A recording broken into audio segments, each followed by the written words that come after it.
أعوذ بالله من الشيطان الرجيم. بسم الله الرحمن الرحيم. رب اشرح لي صدري ويسر لي أمري واحلل عقدة من لساني يفقهوا قولي. رب يسر ولا تعسر وتمم بالخير. اللهم لا سهل إلا ما جعلته سهلا وأنت تجعل الحزن إذا شئت سهلا.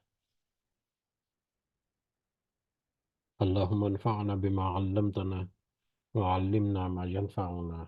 وزدنا علما. آمين يا رب العالمين.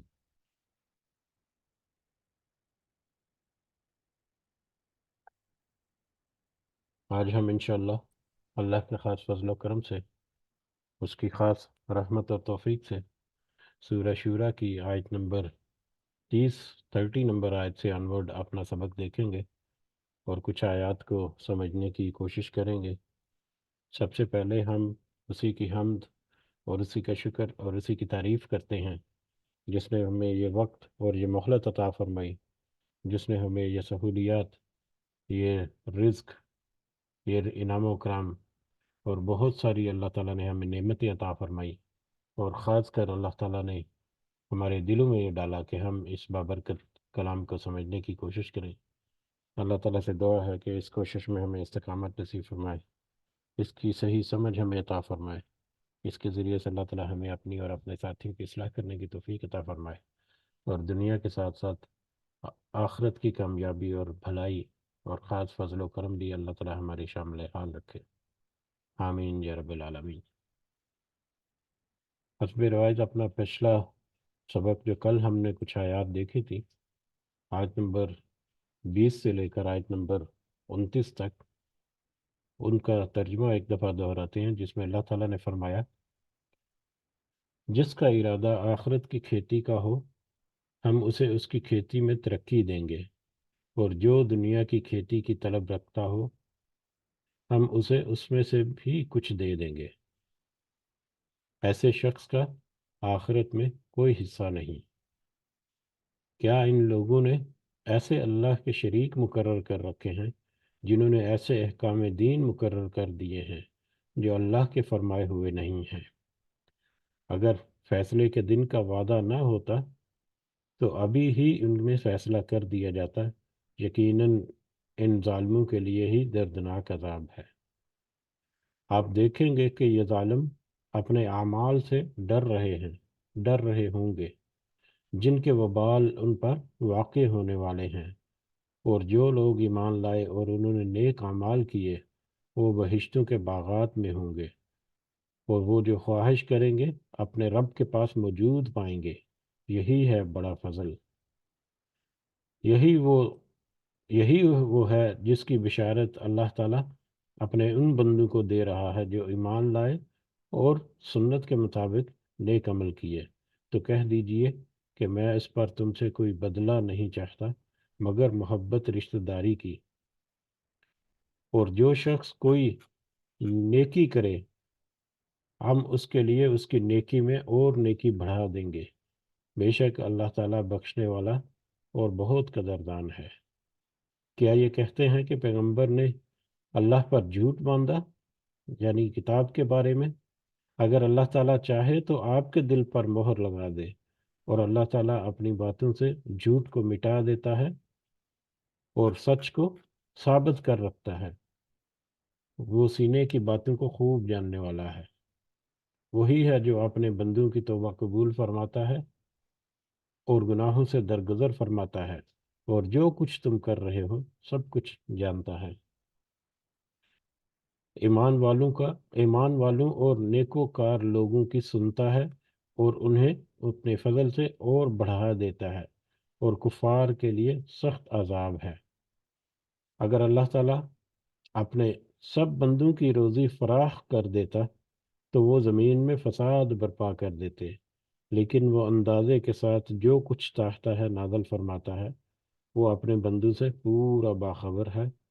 اور خوب دیکھنے والا ہے۔ اور وہی ہے جو لوگوں کے نا امید ہو جانے کے بعد بارش برساتا ہے اور اپنی رحمت پھیلا دیتا ہے۔ وہی کارساز اور قابل حمد و ثنا ہے۔ اور اس کی نشانیوں میں سے آسمانوں میں اور زمین آسمانوں اور زمین کی پیدائش ہے، اور ان میں جانداروں کا پھیلانا ہے، اور اس پر بھی قادر ہے کہ جب چاہے انہیں جمع کر دے۔ یہ ہمارا کل کا سبق تھا، جس میں اللہ تعالیٰ نے اپنی کچھ نشانیاں جو ہیں وہ بھی ذکر کی، اور نبی کریم صلی اللہ علیہ وسلم کا ایک معاملہ کہ وہ اپنی قریش، اپنے جو قبیلے، اپنے جو رشتہ دار ان کے گروہ ہیں، ان سے انہوں نے اللہ تعالیٰ نے کہا کہ ان سے کہہ دیجئے کہ تمہارے اپنے جو کچھ خاندانی جو رواج ہیں یا خاندانی تمہاری جو روایتیں ہیں، ان کے مطابق تم مطلب کچھ سوچ سمجھ سوچ بچار سے کام لو، مخالفت کے بارے میں اپنی محبت یا قرب رشتہ داری کا تم تھوڑا سا پاس رکھو۔ اس کے علاوہ کچھ نشانیاں اللہ تعالیٰ نے اپنی ذکر کی، جس میں ابھی آخری ہی آیت میں ہم دیکھتے ہیں کہ اللہ کی نشانیوں میں سے زمین آسمان کی پیدائش جو ہے وہ بھی ہے، اور اس میں اوپر نسل زندگی کا تسلسل جو ہے، چاہے وہ انسانوں کی شکل میں ہو جو پچھلے آیات میں ہم نے دیکھا تھا، چاہے وہ جانوروں کی شکل میں ہو، چاہے جانداروں کا کچھ بھی ہے، تو وہ اللہ تعالیٰ کی بڑی نشانیوں میں سے ایک نشانی ہے۔ آج کے ہمارے سبق میں بھی کچھ نشانیاں اور کچھ اخلاقی اقدار یا اقامت دین کے جو اہم پہلو ہیں، ان کی طرف ہمیں دوبارہ سے کچھ اشارہ ملے گا۔ بڑھتے ہیں آج کے سبق کی طرف، آیت نمبر 30 سے۔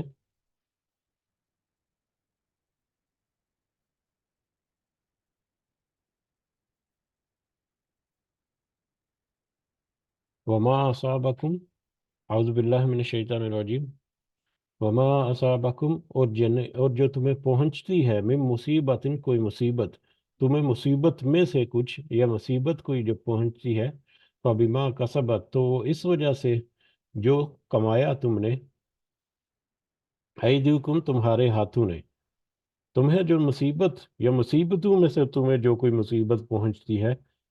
وہ اس وجہ سے ہے کہ وہ جو تم نے اپنے ہاتھوں سے کمایا۔ وَيَعْفُو، جبکہ اللہ جو ہے وہ تو درگزر کر دیتا ہے، ان کثیر، بہت ساری باتوں یا بہت ساری مصیبتوں میں۔ جب تمہیں کوئی مصیبت پہنچتی ہے تو وہ اس وجہ سے کہ تمہارے اپنے کرتوت ایسے تھے، وگرنہ اللہ تو بہت ساری تکلیفیں یا بہت ساری مصیبتیں جو ہیں یا بہت سارے معاملات میں تو درگزر سے کام لے رہا ہے۔ اب یہاں پر مصیبت کا لفظ آیا ہے۔ دو چیزیں ہم بار بار سنتے ہیں، یا دو اصطلاح جو ہیں ہم بار بار سنتے ہیں، ایک ہوتی ہے آزمائش اور ایک ہوتی ہے مصیبت۔ آزمائش اور مصیبت دونوں میں بہت ساری چیزیں جو ہیں تقریباً ملتی جلتی ہیں، یا دونوں میں تقریباً ایک ہی طرح کا معاملہ جو ہے وہ ہو سکتا ہے کہ کوئی کٹھن حالات ہو جانا، کوئی تنگی آ جانا، کہیں پر کوئی سختی ہو جانا، کسی معاملے میں پریشانی ہو جانا، ڈفرینٹ اس طرح کی جتنی چیزیں ہیں جو ایک انسان کو مختلف طرح سے ایذا اور تکلیف جو ہے پہنچاتی ہے، اس کے حوصلے کو بھی اور اس کی ذات کو بھی، چاہے اس کے اپنے ذاتی معاملات ہوں، چاہے اس کے خاندانی معاملات ہوں، چاہے وہ مطلب گروہی معاملات ہوں کہ اپنے ان کی قوم یا اپنا ان کا ملک یا وطن جو ہے وہ پورے کا پورا جو ہے اس کسی تنگ دستی میں یا کسی مصیبت میں یا کسی مشکل کا شکار ہو جائے، تو یہ چیزیں جو ہیں یا یہ معاملات جو ہیں، یہ ان کو ہم کبھی آزمائش سے نسبت کرتے ہیں اور کبھی مصیبت سے نسبت کرتے ہیں، یا مصیبت کہہ کر کبھی ہم اس کو ذکر کرتے ہیں، کبھی ان کو آزمائش کہہ کر ذکر کرتے ہیں۔ تو یہاں پر اگر ہم ان کو دیکھیں تو وہ لوگ جو اللہ پر ایمان لا کر عمل بھی کرتے ہیں نیک، اور پھر اس کے مطابق اللہ کے دیے ہوئے بتائے ہوئے راستے کے اوپر چلنے کی کوشش بھی کرتے رہتے ہیں، اور رسول صلی اللہ علیہ وسلم جو ہے ان کی پیروی بھی کرتے ہیں، تو وہ لوگ، ان لوگوں کے اوپر جب اس طرح کا کوئی معاملہ ہوتا ہے، کوئی پریشانی یا کوئی سختی یا کوئی مصیبت جب آتی ہے، تو وہ اس کو اللہ تعالیٰ کی طرف سے آزمائش سمجھتے ہیں، اور یہ چیزیں جو ہیں یہ تو اس کے قرب میں، یعنی کہ اللہ تعالیٰ کے قرب میں اس کے لیے اور زیادہ مدد فراہم کرتی ہیں، اور زیادہ وہ اس کی طرف جھک جاتا ہے کہ مطلب کوئی بھی مصیبت، کوئی بھی تنگی، کوئی بھی پرسی ہو تو وہ اللہ کی طرف ہی رجوع کرتا ہے، جس کی وجہ سے اس کا دل جو ہے وہ مطمئن رہتا ہے، جس کی وجہ سے اس کا ریئیکشن یا رسپانس جو ہوتا ہے اس مصیبت یا اس جو بھی پریشانی یا جو بھی اذیت اس کے پاس پہنچ رہی ہے اس کے نسبت سے، تو وہ اس کی ایک کیفیت مختلف ہوتی ہے، جس کو ہم عام طور پر آزمائش کہتے ہیں. ٹھیک ہے، یہ ٹپکلی ان لوگوں کے بارے میں جو صحیح معنوں میں اللہ تعالیٰ کے اوپر ایمان کے تقاضے پورے کرتے ہوئے اس کے بتائے ہوئے راستے پر چلتے بھی ہیں، اور صبر کا دامن نہیں چھوڑتے، اور اللہ پر صرف بھروسہ کرتے رہتے ہیں. لیکن اس کے برعکس کچھ لوگ ایسے ہیں، چاہے وہ ایمان والے میں سے ہوں، لیکن کچھ عمل میں، کچھ عقیدے میں کمزور ہوں، وہ اتنا زیادہ وہ توکل نہ کرتے ہوں، یا دنیا کے معاملات میں انہوں نے اپنے آپ کو ایسے پھنسایا ہوا ہے کہ وہ بالکل ہی بھولے ہوئے ہیں اپنے دین کے راستے کو. یا نان مسلم جو ہیں وہ تو سارے اس میں شامل ہوں گے، کہ جن کو تو اللہ کے اوپر بھروسہ ہی نہیں اور توکل ہی نہیں، اور نہ ہی وہ قیامت کا امید اور یقین رکھتے ہیں. تو ایسے لوگ جو ہیں وہ ایسی باتوں کو مصیبت سمجھتے ہیں، ایسی باتوں کا جو ایک نیگیٹو امپیکٹ جو ہے وہ ان لوگوں کے اوپر ہوتا ہے. تو نیگیٹیوٹی، مایوسی جو ہے وہ آ جاتی ہے، ناشکری جو ہے وہ اور زیادہ غالب آ جاتی ہے ان کے رویے میں، یا ان کے رسپانس میں ایسی کسی سختی یا ایسی کسی تنگ دستی کی ہوتی ہے. تو یہاں پر یہ مصیبت جو ہے یہ ان لوگوں کے لیے ہے جو اس کو مصیبت سمجھتے ہیں، جو ان کے اپنے حالات جو ہیں کئی دفعہ تو چھوٹے چھوٹے معاملات میں ہی وہ بڑا بڑا ٹف قسم کا ریئیکشن جو ہے وہ دینا شروع کر دیتے ہیں. تو یہ مصیبت جو ہے اللہ تعالیٰ اس میں کہتے ہیں کہ جو تمہیں من مصیبت، ان کے مصیبتوں میں سے کوئی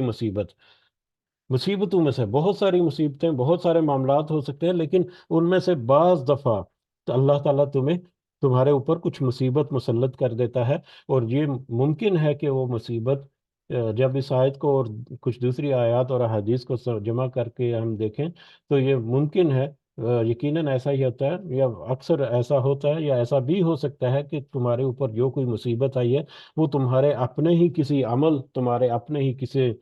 فیصلے، یا تمہارے اپنے ہی کسی کردار یا رویے یا عقیدے کی وجہ سے ہو. جبکہ اللہ جو ہے وہ تو بہت ساری باتوں کو درگزر کر رہا ہے، کر دیتا ہے. بہت ساری ایسی باتیں ہیں جن کے اوپر اللہ تعالیٰ اگر پکڑ کرنا چاہے تو فوراً سے پہلے تمہارے اوپر کوئی مصیبت نازل کر دے. ایسا اگر ہو تو تم تو ہر وقت مصیبتوں میں گھرے رہو. جیسا کہ ایک آیت میں بھی ہم نے پڑھا تھا کہ اگر اللہ تعالیٰ کسی کو اس کے عملوں کے مطابق مواخذہ کرنا، پکڑنا اس کو شروع کر دے، تو پھر دنیا میں کوئی جاندار ایسا نہ بچے کہ جس کو کوئی سزا نہ دی گئی ہو. تو ہر انسان جو ہے اس کے ساتھ کچھ نہ کچھ معاملے ایسے رہ سکتے ہیں جو کہ اللہ کی پکڑ کا باعث ہو سکتے ہیں. جو اللہ کی پکڑ کا باعث بننے کا سمپل سا جو کلیہ یا طریقہ یا کوئی قانون جو ہے وہ بہت سادہ سا ہے، کہ کوئی ایسا کام جو اللہ تعالیٰ کی ناراضگی کا باعث بنے، جو اللہ تعالیٰ کی بارگاہ میں شرمندگی کا یا کسی تکلیف کے اٹھانے کا باعث بنے، وہ ساری کی ساری کام جو ہیں آ، آ، وہ قابل گرفت ہیں یا قابل مواخذہ ہیں. تو ان کے بابت بہت ساری ایسی باتیں ہیں جن کی وجہ سے، اور یہ کبھی پتہ بھی چل جاتا ہے اور کبھی نہیں بھی. اکثر ہم کہتے ہیں جی کہ یہ تو اب قیامت کی نشانی ہے، اور یہ ہمارے اپنے ہی معاملات ہیں. یہ تو اللہ تعالیٰ کی طرف سے ہے کہ کسی کے اوپر یہ ہمارے لیے انسان کے طور پر ہمارے لیے ممکن نہیں کہ ہم کسی کی ظاہری کیفیت کو دیکھ کر یہ اندازہ لگا سکیں، یا یہ اپنی طرف سے مطلب قول صادر فرما دیں کہ یہ تو فلاں فلاں گناہ کرتا ہے، یا فلاں فلاں اس کا معاملہ ایسا ہے جس کی وجہ سے اس کو یہ مصیبت آئی ہوئی ہے. یہ صرف اللہ تعالیٰ کا اختیار ہے، یہ اللہ تعالیٰ کا علم ہے کہ وہ اس کو جانتا ہے کہ کس کے حالات جو ہے وہ کس وجہ سے ہیں. ہو سکتا ہے کہ کسی کو کسی کے پاس بہت زیادہ آسودگی اللہ تعالیٰ نے دے دی ہو اس کی آزمائش، اس کو آزمانے کی خاطر، لیکن وہ آسودگی میں خوشحال ہے، بہت خوش ہے، لیکن وہ آسودگی اس کے مصیبت میں کس قدر اضافہ کرتی جا رہی ہے اس کو ادراک نہیں ہوتا. اسی طرح سے بہت سارے ایسے معاملات ذاتی طور پر بھی اور انفرادی طور پر بھی اور اجتماعی طور پر بھی ایسے ہو سکتے ہیں کہ جس میں انہوں نے ایسی نافرمانی، ایسے ایسے مطلب انہوں نے معاملات جو ہیں اپنے ان کو کر لیا کہ جس کی وجہ سے ان کے اوپر بہت ساری مصیبتیں اللہ تعالیٰ کی طرف سے آ سکتی ہیں. جیسا کہ ہم مغرب کی طرف دیکھیں تو بہت سارے ان کے معاملات جس کی وجہ سے آج وہ پریشان ہے کہ ہاں واقعی اگر ہمارے پاس ہم ایسا نہ کرتے، اس کی بجائے کوئی دوسرا اچھا طریقہ اپنا لیتے تو شاید ہمارے حالات جو ہے وہ مختلف ہوتے۔ تو یہ اجتماعی طور پر بھی اور انفرادی طور پر بھی کچھ معاملات ہو سکتے ہیں، لیکن اللہ تعالیٰ نے کہا کہ یہ سارے کے سارے جتنے تم معاملات کرتے ہو اس دنیا میں، وہ ان ساروں سب کی تو میں پکڑ ہی نہیں کرتا، میں تو کچھ کی پکڑ جو ہے وہ بھی اللہ تعالیٰ کے اپنے چوائس سے، کہ کچھ ایسے معاملات ہو سکتے ہیں جن کے اوپر میں اگر تم تک کوئی مصیبت پہنچتی ہو تو وہ تمہارے اپنے کرتوتوں کی وجہ سے ہے، اور اس کی ایک دوسری جو ایک اس کا ایک احسان بھی کہہ سکتے ہیں کہ اس کے وہ ایک اشارہ دیتا ہے بار بار، کوئی زلزلہ بہت بڑا آ گیا، کہیں پر کوئی سیلاب بہت بڑا آ گیا، تو گو کہ یہ ایسی جو مطلب انسیڈنٹس ہیں یا ایسے جو معاملات ہیں، وہ بھی کوئی لیبل نہیں لگا سکتا کہ کیونکہ وہ اس علاقے کے لوگ یا اس کے قوم کے لوگ جو ہیں وہ اس کو اندر ناشکری کرتے تھے یا یہ معاملہ کرتے تھے، اس لیے اللہ تعالیٰ نے ان کو سزا دی، آزمائش کے طور پر بھی ہو سکتا ہے، لیکن یہ نشانی ضرور ہوتی ہے اللہ تعالیٰ کی طرف سے سمجھنے والے کے لیے کہ اب کسی بھی وقت کچھ بھی ہو سکتا ہے، اللہ تعالیٰ کسی بھی وقت پکڑ بھی سکتا ہے، کسی وقت آزمائش میں ڈال سکتا ہے، کسی بھی وقت مہلت ختم کر دیتا ہے۔ ایسے بڑے بڑے جو واقعات ہوتے ہیں اس میں ہزاروں جانیں جو ہیں وہ آنن فانن جو ہے اس مطلب ختم ہو جاتی ہیں۔ تو یہ اس کی طرف بھی اشارہ ہے کہ کبھی بھی کسی بھی وقت کوئی ایسا معاملہ ہو جائے تو مہلت جو ہے وہ سڈنلی قطع ہو سکتی ہے، ختم ہو سکتی ہے۔ تو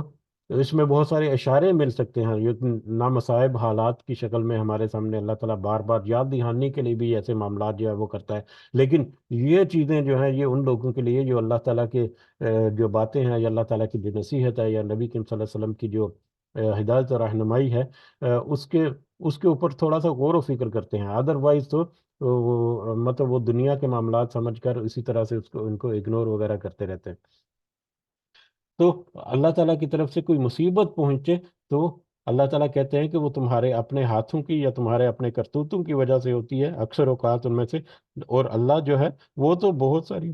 تمہاری جو ایسی باتیں ہیں جو قابل گرفت ہیں، اللہ تعالیٰ تو اس کو معاف کر دیتا ہے، درگزر کر دیتا ہے یا پوسٹ پونڈ کر دیتا ہے، اور پوسٹ پونڈ کر کے در حقیقت وہ ایک موقع جو ہے وہ فراہم کرتا رہتا ہے کہ کبھی تو تم ہو سکتا ہے کہ مہلت ختم ہونے سے پہلے انسان جو ہے وہ واپس لوٹ آئے اور پھر اللہ تعالیٰ اس کو معاف بھی کر دے اور درگزر کر دے اگر وہ توبہ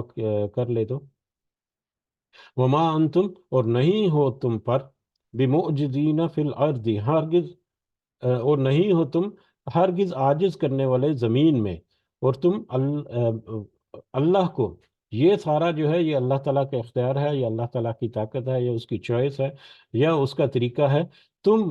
اسے کسی بھی معاملات میں اللہ کو زمین میں عاجز نہیں کر سکتے کہ تم اپنے آپ کو ان مصیبتوں سے چھٹکارا دلا کر اپنی کوئی روش یا اپنا کوئی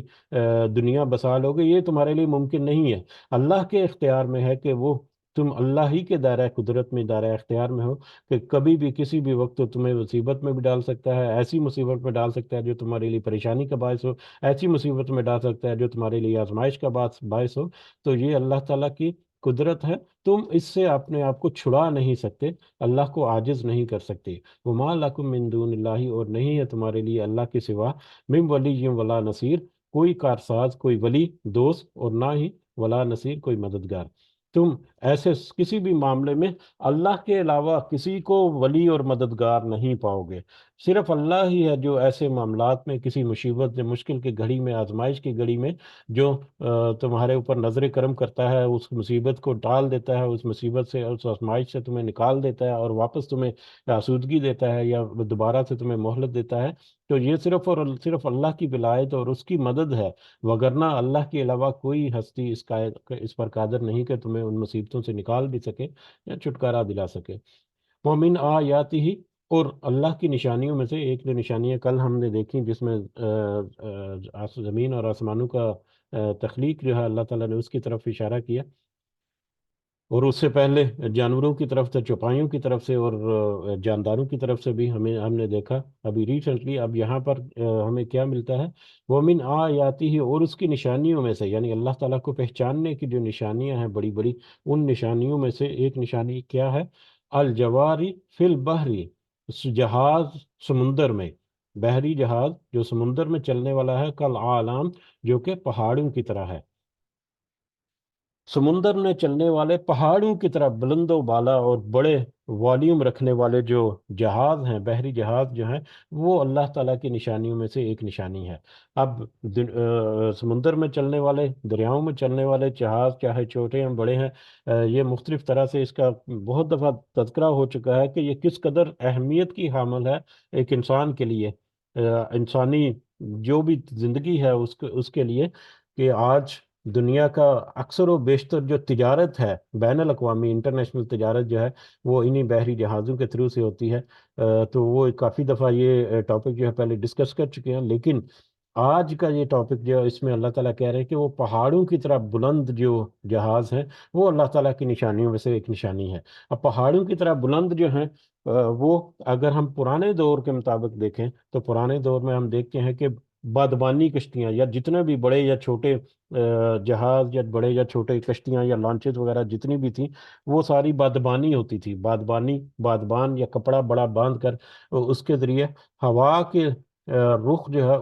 اس کی مدد سے وہ کشتی جو ہے وہ چلتی تھی یا جہاز جو چلتا تھا، اور جتنا بڑا وہ جہاز ہوتا تھا یا کشتی ہوتی تھی، اتنے ہی بڑے اس کے اوپر بادبان وغیرہ جو ہے وہ لگائے جاتے تھے، اور اگر اس کو ہم دور سے دیکھیں تو وہ ایک پہاڑ کی مانند بلند و بالا کھڑے نظر آتے ہیں۔ تو اس ظاہری اعتبار سے بھی وہ پہاڑ جیسے ایک بہت بلند زمین کے اوپر یا سمندر کی سطح کے اوپر وہ جہاز ہے یا کشتی ہے جو بھی ہے، لیکن اس کا والیوم جو ہے وہ اوپر بہت اونچائی تک پھیلا ہوا ہوتا ہے۔ اور اگر آج کے ہم جدید دور میں بھی دیکھیں تو آج بھی مطلب جو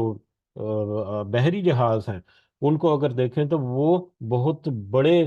والیوم کے اعتبار سے بہت بڑے، اور اس کے اوپر جو سامان لاد کر، خاص کر یہ ٹریڈ کے لیے، تجارت کے لیے جو بحری جہاز جو استعمال ہوتے ہیں، جس کو مطلب جس کے ذریعے سے کنٹینرز وغیرہ، تو وہ ہزاروں کی تعداد میں کنٹینر جو ہیں وہ ایک بحری جہاز میں آتے ہیں، اور ان میں ہزاروں ٹن وزنی جو مطلب سامان جو ہے اس کی ترسیل ہوتی ہے، اور وہ بھی اگر آپ دیکھیں تو وہ بہت بلند اور بالا جو ہوتے ہیں۔ مطلب میں نے ذاتی طور پر اپنی مطلب خود سے مشاہدہ تو نہیں دیا اپنی آنکھ سے ڈائریکٹ، لیکن اگر آپ ویڈیوز وغیرہ میں یا دیکھیں، یا اگر آپ کو اتفاق ہو کہ آپ جا کر ان بحری جہازوں کو دیکھیں، تو وہ بہت ہیوگ والیوم جو ہے ان کے اوپر ہوتا ہے۔ اور دیکھیں ہماری کتنی بڑی بڑی مشینری جو ہے وہ کئی کئی بلڈنگ کے برابر ایک ایک مشینری بھی ہوتی ہے، اتنی اتنی بڑی بڑی مشینری بھی بعض دفعہ آتی ہے، تو وہ انہی جہازوں میں جب سماتی ہے تو بالکل ایک بالکل چھوٹی سی چیز بالکل ایک دانے کی طرح نظر آتی ہے، اتنا بڑا والیوم ہوتا ہے۔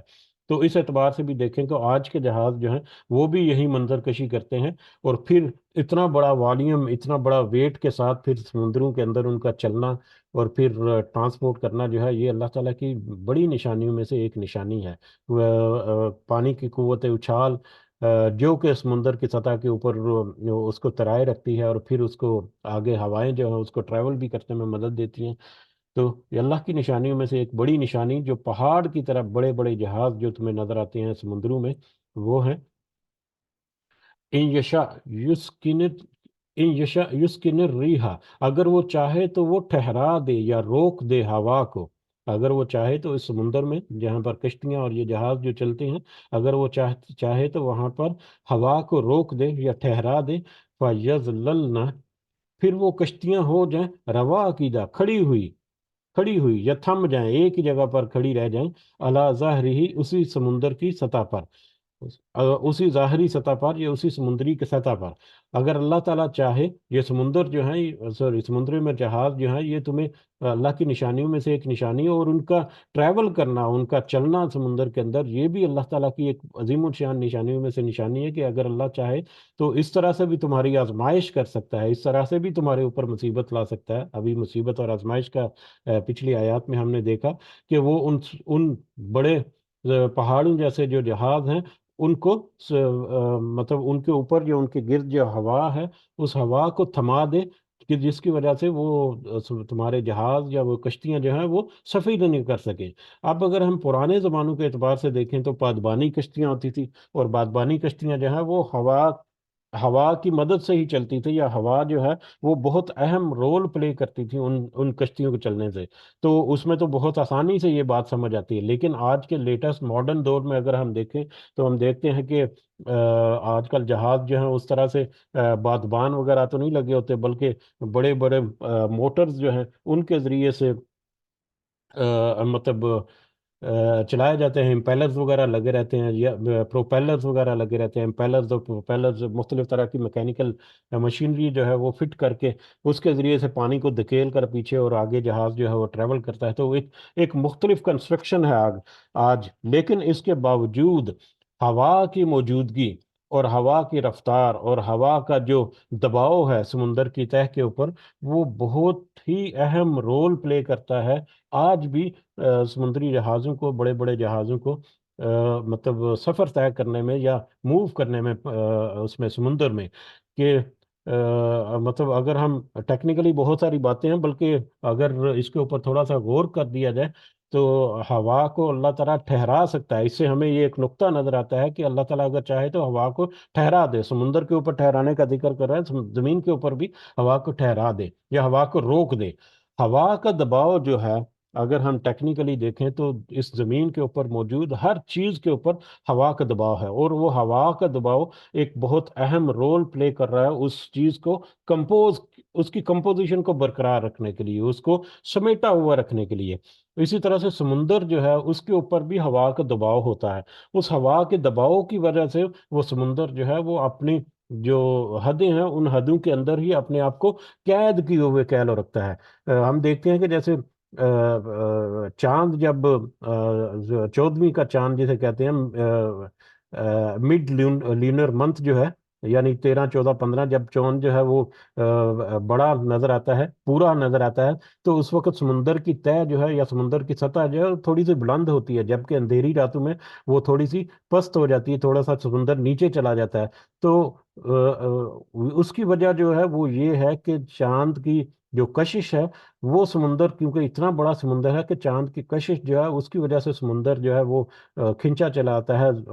مطلب اوپر کی طرف، اور یہ ہوا ہے کہ جو اس کو دبائے ہوئے ہے یا جو اس کو قابو رکھے ہوئے ہے۔ یہاں پر ہوا جو ہے اس کا دباؤ بہت زیادہ ہو جائے تو وہاں سے تو پھر وہ طغیانی اور سمندر کا بہاؤ جو ہے وہ آؤٹ آف کنٹرول ہو جاتا ہے۔ لیکن جہاں پر ہوا کا دباؤ کم ہو جائے یا ہوا کا دباؤ جو ہے وہ زیرو ہو جائے، وہاں پر بھی کیفیت جو ہے وہ ناقابل برداشت ہو جاتی ہے، وہاں پر بھی کیفیت جو ہے اس قدر وہ سمندر جو ہے وہ نیچے سے اوپر کی طرف، ہوا جب چلتی ہے تیز تو اس وقت لہریں جو ہیں وہ بہتی ہیں،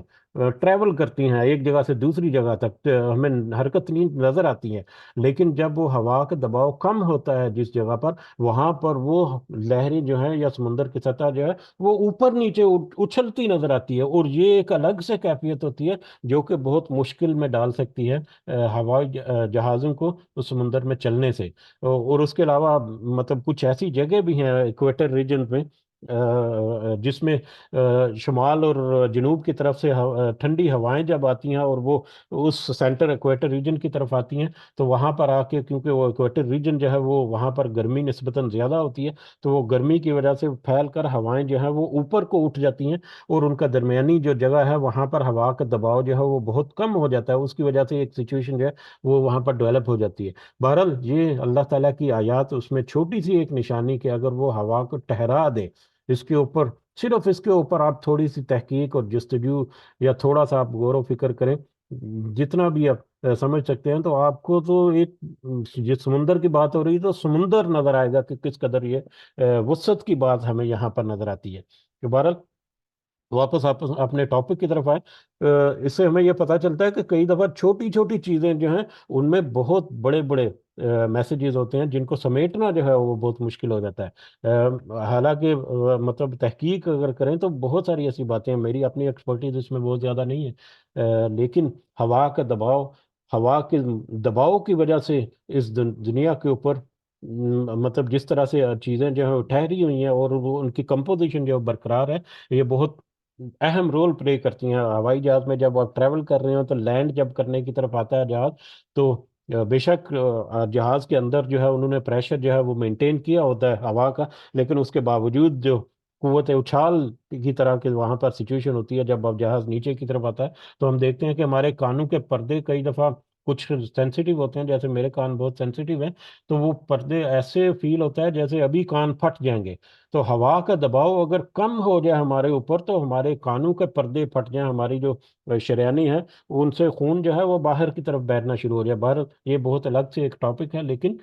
یہ ہوا کے دباؤ جو ہے اس کا بہت اہم اور کریٹیکل رول ہماری روزمرہ کی زندگی میں اس کی طرف اشارہ ضرور کرتا ہے۔ اور یہاں پر تو ہوائی جہازوں کے نسبت، جیسا کہ ابھی ہم نے تھوڑا سا سمجھنے کی کوشش بھی کر لی، کہ اگر ہوا کو ٹھہرا دے تو وہ کشتیاں جو ہیں وہ ایک جگہ پر ٹھہر ہی جائیں سمندر میں، کہ وہ سفر کرنے کے قابل ہی نہ رہیں۔ تو یہ اللہ تعالیٰ کی قدرت کی ایک نشانیوں میں سے ایک نشانی بھی ہے۔ ان فی ذالک لآیات، بے شک اس میں نشانی ہے، لکل صبان شکور، ہر اس شخص کے لیے جو صبر کرنے والا اور شکر معذرت کی۔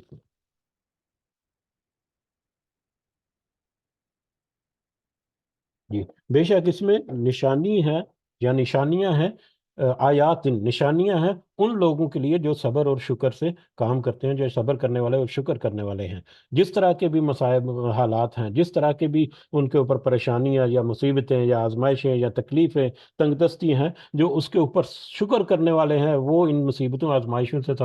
سبق حاصل کرتے ہیں، اور جو شکر کرنے والے ہیں وہ بھی ان کو دیکھ دیکھ کر اپنے آپ کو مزید اللہ تعالیٰ کی طرف مائل کرتے ہیں، اپنے آپ کو مزید اللہ تعالیٰ کی طرف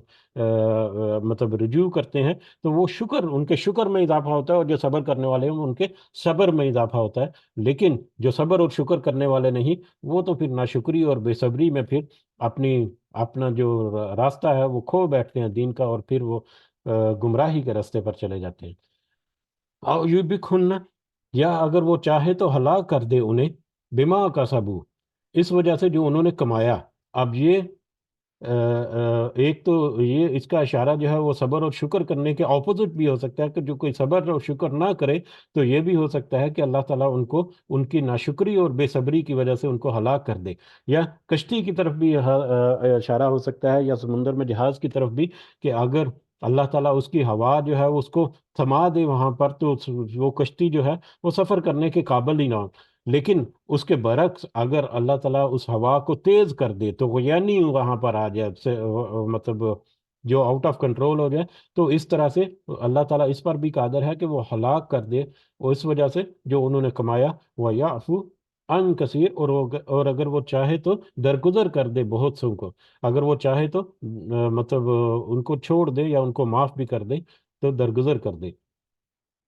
تو یہ اللہ تعالیٰ کی قدرت یا اللہ تعالیٰ کے اختیار ہے یہاں پر، کہ کوئی مصیبت میں اگر ہے، ناشکری کرتا ہے، بے صبری کرتا ہے، تو اللہ تعالیٰ اس کو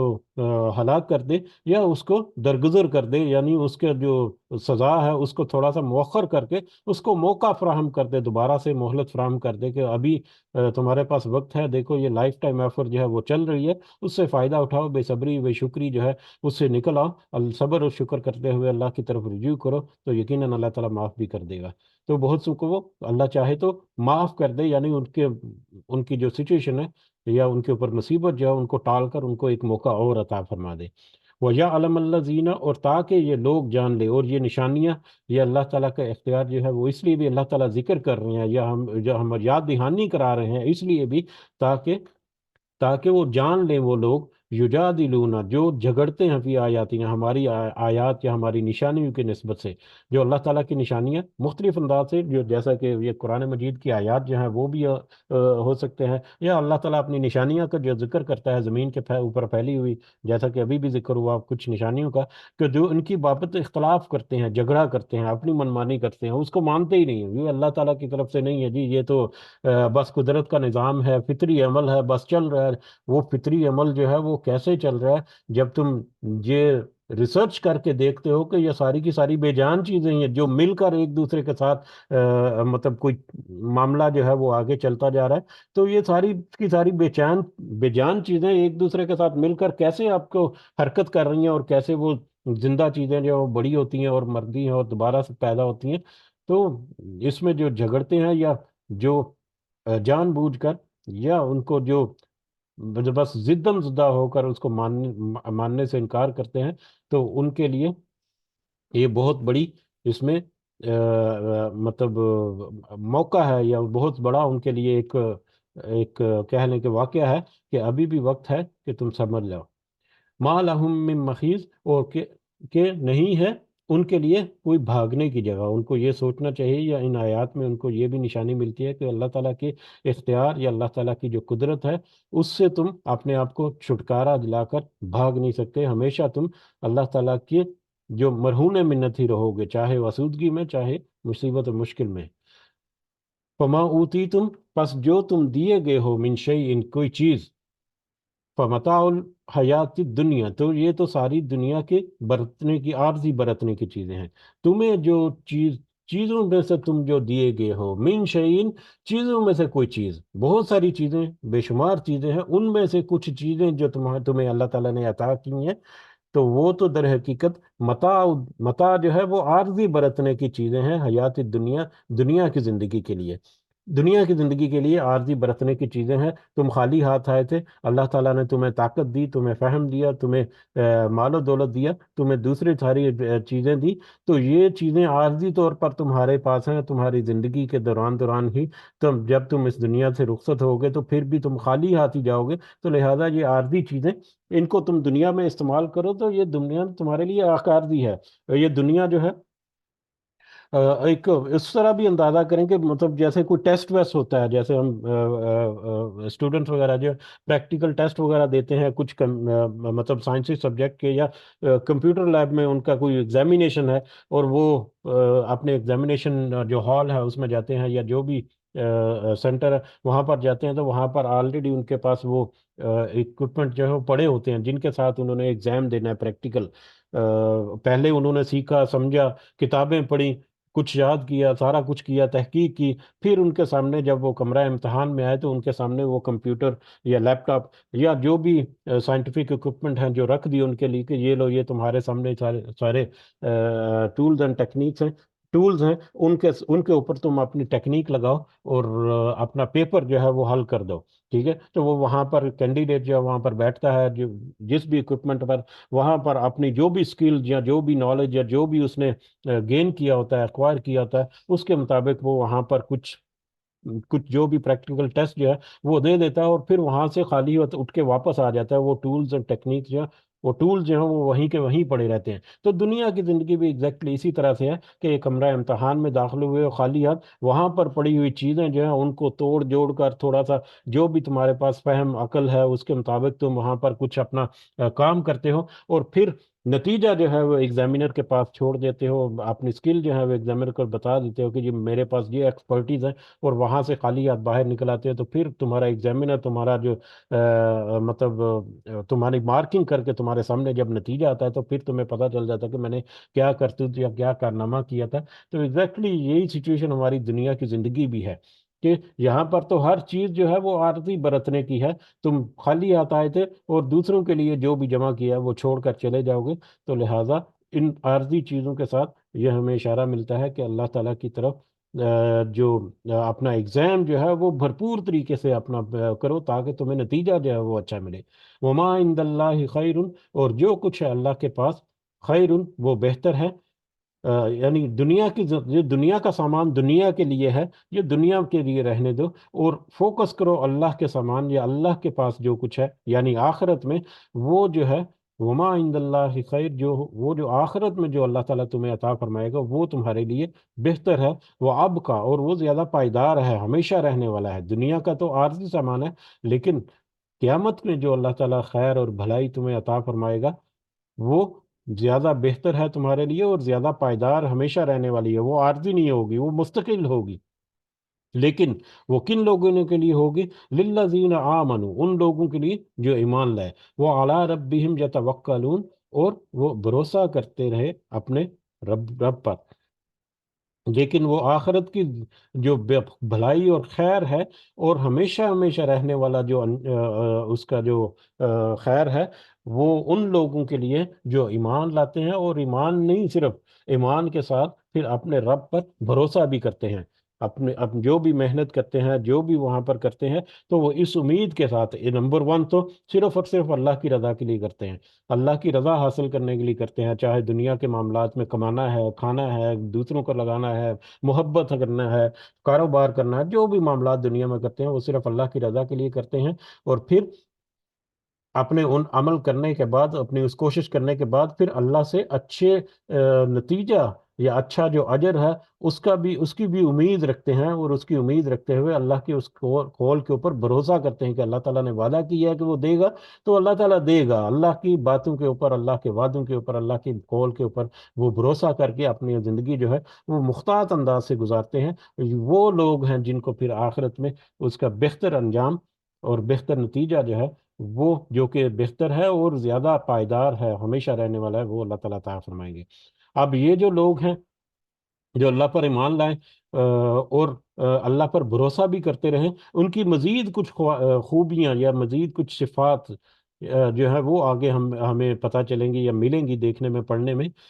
سب سے پہلے جو ایمان والے ہیں ان کی ایک خوبی تو یہی یہاں پر بھی ہمیں سمجھ آتی ہے کہ وہ بھروسہ کرنے والے ہوتے ہیں اللہ پر، وہ جو حقدار ہیں اس بات کے کہ ان کو آخر میں ہمیشہ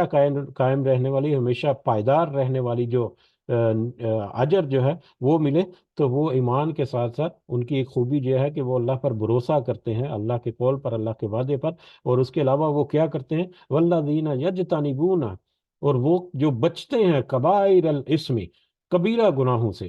وہ لوگ اپنے آپ کو کبیرہ گناہوں سے بچاتے ہیں، والفواحش، اور بے حیائیوں سے، کبیرہ گناہوں سے اپنے آپ کو بچاتے ہیں۔ یہاں پر کبیرہ گناہ اور صغیرہ گناہ ہم اکثر جو ہے وہ ٹرم سنتے رہتے ہیں،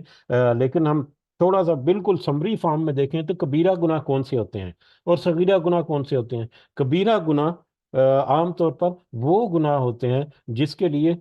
یا تو کوئی سزا مقرر ہے شریعت میں، ہمارے دین میں، جیسا کہ زنا وغیرہ ہے تو اس کی ایک بہت سخت سزا ہے، شادی شدہ کے لیے رجم کرنے کا حکم ہے، اور غیر شادی شدہ جو ہے آزاد کے لیے 100 کوڑے، اور غلام کے لیے 50 کوڑے، ٹھیک ہے۔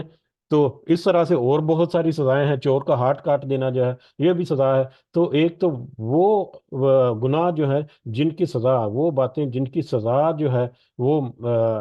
مقرر کر دی شریعت نے، ایک تو وہ بڑا گناہ ہے، کبیرہ گناہ میں آتا ہے۔ دوسرا وہ گناہ جن کے بارے میں دنیا میں کوئی سزا تو اس طرح سے نہیں، لیکن اس کی نسبت سے ویل جو ہے دنیا آخرت کی جو وارننگ جو ہے وہ اس کے دے دی گئی، نماز نہ پڑھنے والے کے ساتھ کیا معاملہ کرنا ہے، اس طرح سے چگلی غیبت کرنے والے جو ہے ان کے ساتھ، کہ آخرت میں ان کے ساتھ کس طرح سے بھیانک انجام ہوگا، اس کی وارننگ جو ہے وہ دے دی اللہ تعالیٰ نے۔ تو دوسرا اس کو پہچاننے کا یہ ہے کہ آخرت میں مطلب اس کے لیے بہت گمگیر سچویشن ہو سکتی ہے اگر وہ اس کو چھوڑے گا نا۔ اور تیسرا جو ہے کہ وہ کام جن کی نسبت سے توبہ کرنا جو ہے وہ ضروری ہے، توبہ کرنا وہ لازم ہے، کہ توبہ نہیں کرے گا تو پھر اس کا گناہ اس کے اوپر ہوگا۔ تو یہ تین مطلب پہلو ہیں، ان پہلوؤں پر کوئی پرکھیں اگر تو ہم وہ دیکھ لیتا ہے کہ یہ کبیرہ گناہ ہے۔ ادروائز صغیرہ گناہ عام طور پر وہ گناہ ہوتے ہیں جو کہ بے دہانی میں ہو جاتے ہیں، جو کہ مطلب نیت نہیں ہوتی، کوئی ارادہ نہیں ہوتا، لیکن وہ ایسا انجام پا جاتا ہے اس میں، کچھ چھوٹے موٹے معاملات میں کوئی کسی کے ساتھ کوئی زیادتی ہو گئی، نہ سمجھی میں، بے دہانی میں کچھ معاملات ہو گئے، یہ ایکسیڈنٹس وغیرہ جو ہوتے ہیں، ایک بہت بڑی ایک کسی کی وجہ سے، کسی غلطی کی وجہ سے بھی ایکسیڈنٹس ہو جاتے ہیں، لیکن وہ غلطی جو ہے وہ جان بوجھ کر ایسی نہیں کی جاتی۔ بہرحال وہ گناہ کے میٹر میں ایسی چیزیں نہیں آتی، یعنی یہ ایکسیڈنٹ ہے، یہ تو میں نے اگزامپل کے تو لیے بول دیا کہ وہ غلطی نہیں کرتا در حقیقت، لیکن اس غلطی کی وجہ سے یہ معاملہ ہو جاتا ہے، لیکن بہت سارے غیر ارادی طور پر چھوٹے چھوٹے معاملات ہوتے ہیں۔ لیکن اب اس میں دوسرا بڑا فرق یہ ہے کہ کبیرہ گناہ جو ہے اس کا یا تو کوئی کفارہ ہے یا توبہ ہے، یا اس کی سزا قبول کرنی ہے، اور پھر اس کے چھٹکارا حاصل ہو سکتا ہے۔ لیکن صغیرہ گناہ جو ہے وہ تو مطلب یہ جو نیک عمل جو کرتا ہے انسان تو اس کے ساتھ ہی وہ دھلتے جاتے ہیں، ساتھ ساتھ ہی اللہ تعالیٰ ان کو معاف کرتا رہتا ہے، وضو کرنے سے گناہ جڑ جاتے ہیں، نماز پڑھنے سے، روزہ رکھنے سے، جمعے کی نماز ادا کرنے سے، کہ جمعے کے جو مسلسل کرتا ہے تو اس کے اگلے پچھلے جمعے کے درمیان کے جو گناہ ہیں چھوٹے صغیرہ جو ہیں وہ اللہ تعالیٰ جو ہے وہ معاف کر دیتا ہے تو صغیرہ گناہ. لیکن اگر ہم ایک دوسری آنکھ سے بھی دیکھیں تو عام طور پر ہم جو گناہ جن کو ہم گناہ شمار کرتے ہیں وہ زیادہ تر کبیرہ گناہ ہی ہوتے ہیں. زیادہ تر یہ مطلب زنا کا ہے یا چوری ہے یا سود ہے یا جتنے معاملات کاروبار کے ہمارے رسم و رواج جو ہیں بہت سارے ایسے جو کہ بہت مطلب گناہوں کے کام ہیں. اور پھر یہ بھی ذہن میں رکھنا چاہیے کہ جو چھوٹے صغیرہ گناہ ظاہری طور پر ہم کہتے ہیں جو جان بوجھ کے کیے گئے غلطی سے جو ہو جائے تو اس کی طرف واپس رجوع کرے تو وہ اللہ تعالیٰ معاف فرما دے گا, یقیناً ضرور فرمائے گا. لیکن جو جان بوجھ کر بار بار دہرائے گا اس گناہ کو تو اس کی گناہ جو ہے اس کی پکڑ بھی شدید ہو سکتی ہے. یہ بہت اہم احتیاط کا معاملہ جو ہے ہمارے پاس. بہرحال کبیرہ اور صغیرہ گناہوں کی پہچان یہاں پر ہونی ضروری ہے. ٹھیک, لیکن وہ جو مطلب وہ جو لوگ ہیں جو ایمان والے ہیں جن کی خصوصیت اللہ تعالیٰ ذکر کر رہے ہیں یا جو حقدار ہیں کہ ان کو بہتر اور پائیدار رزق آخرت میں ملے, ان کی نشانیوں میں سے ایک نشانی یہ بھی ہے کہ وہ اپنے آپ کو کبیرہ گناہوں سے بچا کر رکھتے ہیں. کبیرہ گناہوں کے تو قریب بھی نہیں پھٹکتے. ایون کہ چغلی اور غیبت جو ہے جو چھوٹی عام سی باتیں نظر آتی ہے ان کا بھی کتنا بڑے بڑے معاملات میں اللہ تعالیٰ نے وارننگ دے رکھی ہے. وہ بھی اگر ہم سوچیں تو وہ بھی ان سے بھی چھٹکارا ملین مشکل نہیں ہوگا. تو وہ ایسی ساری چیزوں سے اجتناب کرتے ہیں, اپنے آپ کو بچا کر رکھتے ہیں. والفواحش اور بے حیائی سے. بے حیائی جو ہے وہ کس طرح سے پرانے وقتوں سے چلتی آ رہی ہے یہ ہر وقت, لیکن آج کے دور میں تو یہ ساری حدیں جو ہے وہ کراس کرتی جا رہی ہے. ہمارے مطلب بہت سارے ایسے کریٹیکل میٹرز ہیں جن کے اوپر بات کرنا بھی زیادہ اچھا نہیں لگتا, لیکن ہمیں سامنے ہمارے نظر آتی ہیں بہت ساری چیزیں. کس طرح سے ہمارے معاشرتی اقدار پہ ہو گئے ہیں, کس طرح سے ہمارا آپس کا لین دین یا آپس میں مخلوط محفلیں جو ہیں وہ ہیں مطلب گناہوں کے اور بے حیائی کے کاموں کے اوپر جمع ہو کر وہ مطلب اجتماعی طور پر بہت سارے ایسے کام ہو رہے ہیں جو کہ بے حیائی کے کام ہیں. تو وہ بے حیائی کے کاموں سے بھی اپنے آپ کو بچاتے ہیں. وہ ایزا ما غاضب, اور جو ہی وہ غصہ کریں ہم یا غفرون کو وہ معاف کر دیتے ہیں. جب غصہ جب ان کا آتا ہے کسی چیز پر کسی بات پر تو وہ غصے کو پی جاتے ہیں اور معاف کر جاتے ہیں. غصے کو پی جانا اور معاف کر دینا یہ دو چیزیں ہیں. ایک جو ہے وہ اگلی آیات میں آئے گا. آج وقت جو ہے وہ کافی ہو گیا, غالباً کل کے سبق میں انشاءاللہ دیکھیں گے کہ ایک تو ہے کہ مطلب کسی ظلم کا یا کسی زیادتی کا بدلہ قصاص کے طور پر بدلہ جو لیا جاتا ہے وہ ایک الگ بات ہے. لیکن یہاں پر غصہ ہے کہ کسی نے کوئی بات ایسی کر دی, کسی نے کوئی مطلب معاملہ ایسا ہو گیا جس کی وجہ سے بہت زیادہ شدید غضبناک ہو جاتا ہے, انسان غصے میں آ جاتا ہے. لیکن وہ لوگ جو اس بات کے حقدار ہیں کہ اللہ تعالیٰ ان کو بہتر رزق اور ہمیشہ پائیدار رہنے والا رزق قیامت میں عطا فرمائے, تو وہ دنیا میں اپنے غصے کے اوپر قابو پاتے ہیں اور اپنے غصے کو کنٹرول کر کے جس نے زیادتی کی ہے وہ اس کو معاف کر دیتے ہیں. لیکن یہ معاملہ جو ہے عام طور پر ذاتی رنجش یا ذاتی اپنے معاملات جو ہیں ان کی طرف ہو سکتا ہے. اجتماعی معاملات میں یہ نہیں ہوتا. اجتماعی معاملات میں تو اجتماعی پورا گروہ جو ہے وہ معاف کر دے تو وہ الگ بات ہے, لیکن وہ بھی اسی کیٹیگری میں آ سکتا ہے. لیکن وہاں پر اجتماعیت ہوتی ہے اجتماعی طور پر بھی اور ذاتی طور پر بھی, انفرادی طور پر بھی. تو جب غصہ میں آتے ہیں تو وہ غصے کو قابو رکھتے ہیں, غصے کو پی جاتے ہیں اور پھر معاف بھی کر دیتے ہیں. جیسے کہ ہم نے کچھ عرصہ پہلے ایک حدیث بھی پڑھی تھی کہ حضرت ابو بکر, ہاں حضرت ابو بکر جو ہے نبی کریم صلی اللہ علیہ وسلم موجود ہیں اور حضرت ابو بکر کو ایک شخص جو ہے وہ مطلب اول فول بک رہا ہے, بہت بدتمیزی کے ساتھ ان سے بہیو کر رہا ہے. حضرت ابو بکر جو ہیں وہ خاموش کھڑے ہیں اس کے سامنے یا بیٹھے ہوئے ہیں, جو بھی وہاں پر ماحول تھا. تو نبی کریم صلی اللہ علیہ وسلم جو ہے وہ یہ بات سن کر یا یہ چیز دیکھ کر مسکرا رہے تھے. وہ آدمی جو ہے وہ ایک اول فول بک رہا ہے حضرت ابو بکر رضی اللہ تعالیٰ عنہ کو, اور نبی کریم صلی اللہ علیہ وسلم جو ہیں وہ پاس کھڑے مسکرا رہے ہیں اور حضرت ابو بکر جو ہیں وہ خاموش کھڑے ہیں, وہ کوئی جواب نہیں دے رہے. لیکن جب حضرت ابو بکر صدیق کے جو صبر کا پیمانہ جو ہے یا کہہ لو کہ لبریز ہوا تو انہوں نے بھی کچھ سخت کلمات جو ہیں وہ جڑ دی اسے, کچھ سخت الفاظ میں اس کی واپس رسپانس کر دیا. تو جیسے ہی حضرت ابو بکر نے وہ سخت الفاظ جو ہیں وہ ذکر کیے یا جڑے اسے, تو نبی کریم صلی اللہ علیہ وسلم جو ہے انہوں نے ناگواری کا اظہار کیا اور وہاں سے وہ مطلب چل دیے وہاں سے. تو حضرت ابو بکر بھی ان کے پیچھے ہو لیے اور ان سے پوچھا کہ حضور پہلے تو وہ اول فول بک رہا تھا اور آپ مسکرا رہے تھے, اور جب میں نے اس کا جواب دیا تو آپ نے آپ نے مطلب اس طرح سے ناراض ہو گئے اور وہاں سے چل دیے. تو اس پر نبی کریم صلی اللہ علیہ وسلم نے کہا کہ جب وہ تمہارے ساتھ اس طرح کا معاملہ کر رہا تھا اور تم خاموش کھڑے تھے، تو تمہارے پاس ایک فرشتہ کھڑا تھا جو اس کی اول پول کا اس کا جواب واپس لوٹا رہا تھا. لیکن جیسے ہی تم نے رسپانس کرنا شروع کیا، تو اس فرشتے کی جگہ فرشتہ وہاں سے چلا گیا، اور فرشتے کی جگہ پر وہاں پر شیطان آ گیا. تو شیطان جہاں پر ہو وہاں پر تو میرا رہنا جو ہے وہ نہیں ہے، یا میں وہاں پر نہیں رک سکتا. تو غصے کو قابو کرنا، اور غصے کو قابو کر کے اپنے آپ کو ٹھنڈا رکھنا، اپنے آپ کو کنٹرول رکھنا، اور پھر جو تم کوئی ظلم و زیادتی یا کچھ معاملات کر رہا ہے اس کو پھر مطلب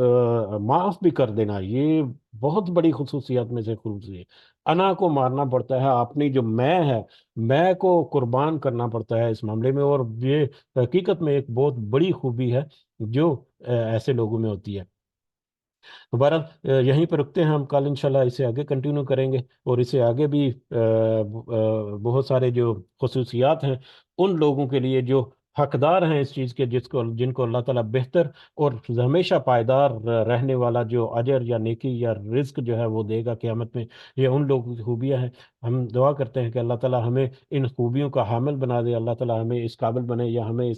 اس طرح سے ان باتوں کو ہمارے ذہنوں میں ڈال دے کہ ہم ان کے اوپر پریکٹیکلی عمل کریں، اور جہاں تک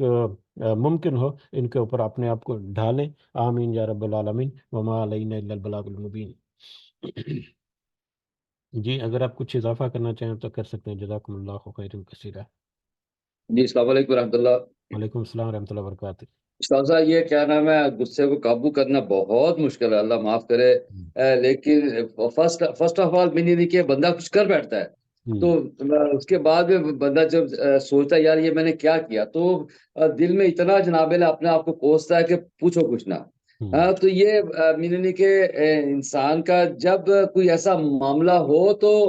اللہ حول ولا قوت الا باللہ بعد میں سمجھ آتی ہے میں نے کیا کر دیا. تو یہ بہت ایک میننی کے ایک حوصلے والا کام ہے کہ جو ہم سے اللہ حول ولا نہیں ہوتا. تو کبھی ہو جاتا ہے کہ پھر سوچتا بندہ نہیں، کیونکہ پاس سے کوئی بندہ دوسرا کوئی نہ ہو تو کوئی اس کو یعنی کہ سمجھانے والا نہ ہو، اس ٹائم اس کو پکڑنے والا نہ ہو، تو اکیلا بندہ جو ہوتا ہے وہ تو جناب مشکل میں آ جاتا ہے. اور کئی دفعہ یہ سمجھانے والے جو ہیں وہ بھی اسی روش میں آ جاتے ہیں. وہی کہہ رہا، لیکن پھر بھی یعنی کہ ایک اور ایک 11 ہوتے ہیں جناب، تو ساتھ والا یا کوئی بیگم بیٹھی ہو جناب، کہہ دے کوئی ایسی گاڑی میں جا رہے ہو تو کوئی ایسا مسئلہ ہو، وہ کہہ دے نہیں آرام سے، کوئی بندہ تھوڑا سمجھ جاتا ہے. لیکن بندہ شخص اکیلا ہو اور کوئی مسئلہ آگے گاڑی والا کوئی ایسا ٹرن ایسا کر دے جناب، تو ایک دم بندہ پاگل سا ہو جاتا ہے، یہ اس نے کیا ہے. تو وہ منہ سے اللہ معاف کرے کوئی ایسی کوئی چیز نکل جاتی ہے، تو بعد میں سوچتا ہے یار یہ میں نے کیا کر دیا، اللہ باللہ. تو یہ معاملہ جو بہت ہی ایک صبر کرنے والوں کا معاملہ ہے. تو ویسے تو یہ بہت مشکل ہے. تو اللہ تعالیٰ ہم سب کو وہ پہلے وقت میں صبر کرنے کی توفیق عطا فرمائے. جزاک اللہ خیر سے. جی جزاک اللہ خیر. دیکھیں آپ کی بات جو ہے ایگزیکٹلی صحیح ہے، اور یہی اگر مطلب ہم پیپر پین کے مطابق دیکھیں یا بک کے مطابق دیکھیں تو یہ ایک انسان کا اپنا رویہ ہے جس کے اوپر بڑی آسانی سے اس کو قابو کر دینا چاہیے. لیکن جیسا کہ آپ ذکر کریں، اور حقیقت یہی ہے کہ بہت بڑی، لیکن اس کا دیکھیں جو اس کے اوپر قابو پا لیتا ہے اس کو اجر کتنا بڑا ہے، اس کی بھی تو نوید ہے. تو اور جو دوسرا آپ نے ذکر کیا کہ جو اس طرح کی سچویشن سے نکل کر وہ بعد میں پھر وہ پچھتاتا ہے، تو وہ بھی در حقیقت وہی ہیں جو نرم دل ہوتے ہیں، جو اپنے وقتی طور پر اپنے آپ کو جنہوں نے غصے سے بے قابو ہو گئے اور جو ہے کہ ایسا معاملہ ان سے ہو گیا، تو بعد میں جب پچھتاتے ہیں تو وہ اپنے آپ کو مضبوط ایکچولی کرنے کی کوشش کرتے ہیں. تو بعد میں پچھتانا جو ہے یہ بھی اللہ تعالیٰ کی طرف سے ایک بہت بڑا کرم ہے میری نظر میں، میرے خیال میں. یقیناً آپ اس سے مطلب اس کی تائید کریں گے کہ بہت سارے لوگ تو ایسے ہیں جو گالی گلوچم اور سارا کچھ کرا کے پھر اس کے اوپر اتراتے بھی ہیں، پھر اس کے اوپر جیسا کہ آپ نے کہا کہ وہ کچھ پچھتاتے ہیں، لیکن وہ پچھتاتے بھی نہیں بلکہ الٹا سمجھتے ہیں کہ میں نے جو کیا ٹھیک کیا. یہ ان کے تکبر اور غرور میں کس طرح سے بڑھاوا دیتا ہے، اس کا بھی ہمیں تھوڑا سا اندازہ رکھنا چاہیے. تو بہرحال شکریہ، جزاک اللہ خیر. اللہ تعالیٰ ہم سب کو اس کی صحیح سمجھ جو ہے وہ عطا فرمائے. یہ دیکھیں یہ چھوٹی چھوٹی باتیں جو ہیں دیکھنے میں چھوٹی چھوٹی ہیں، مطلب مختصر الفاظ میں اللہ تعالیٰ نے ذکر کیا ہے، اس کو ہم سمجھنے کے بھی مختصر الفاظ میں کوشش کرتے ہیں، لیکن اب ہم ڈیٹیل میں جائے ڈسکشن میں پڑھیں تو ایک ایک معاملہ جو ہے وہ کئی کئی گھنٹے کی ڈسکشن جو ہے اس کے اوپر بھی حاوی رہ جاتا ہے۔ پر جی پر وہ پنجابی میں ایک محاورہ ہے، جدو پوچھے سے پیر آئے تھے پھر پتہ لگتا، لیکن یہ کیا نا ہمیں سوچنا چاہیے، یہ بات اپنے ذہن میں رکھنی چاہیے کہ اللہ تعالیٰ ہمیں اس وقت سبق کرنے کی توفیق عطا فرمائے۔ لا حول ولا قوة الا باللہ۔ آمین آمین۔ جی اس کے ساتھ ہی مجلس کے اختتام کی طرف بڑھتے ہیں، اللہ تعالیٰ سے اس دعا کے ساتھ کہ یہ بہت اہم خصوصیات ایک مومن بندے کی، جو کہ حقدار ہے کہ آخرت میں اس کو اچھا اور بہتر اور ہمیشہ قائم رہنے والا اللہ تعالیٰ رزق جو ہے وہ دے۔ اللہ تعالیٰ اس دعا کے ساتھ کہ ہمیں اس قابل کرے کہ ہم اس رزق کو دنیا میں مطلب اپنے نامہ اعمال میں لکھیں تاکہ آخرت میں وہ ہمیں مل سکے۔ اللہ تعالیٰ ہمیں یہ طاقت ہمت اور توفیق دے۔ اللہ تعالیٰ ہمارے والدین کو جو اس دنیا میں حیات ہیں ان کو صحت سے بھرپور زندگی عطا فرمائے۔ اس کے علاوہ بھی جو جو پریشان ہے کچھ بیماریوں کی وجہ سے، کچھ معاشی معاملات کی وجہ سے، کچھ